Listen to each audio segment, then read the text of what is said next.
उन्हें जानो उन्हें मानो, दिलो जां उन पे ही वारो।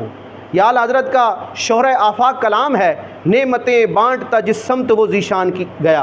और उसमें एक बड़ा खूबसूरत ईमान के मज़ामीन को बड़े खूबसूरत अंदाज में बयान करने वाला शेर है कि उन्हें जाना उन्हें माना, ना रखा गैर से काम, लिल्लाहिल हम्द में दुनिया से मुसलमान गया।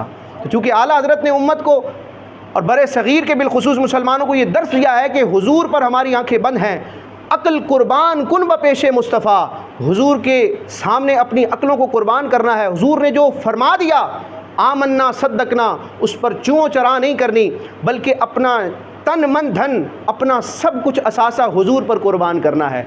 उन्हें ही जानेंगे उन्हें ही मानेंगे, किसी और की तरफ देखेंगे नहीं। इंशाअल्लाह अगर ये कैफियत रही तो इंशाअल्लाह फिर ईमान पर ख़ात्मा होगा, हुजूर के पीछे पीछे जन्नत में जाना नसीब होगा।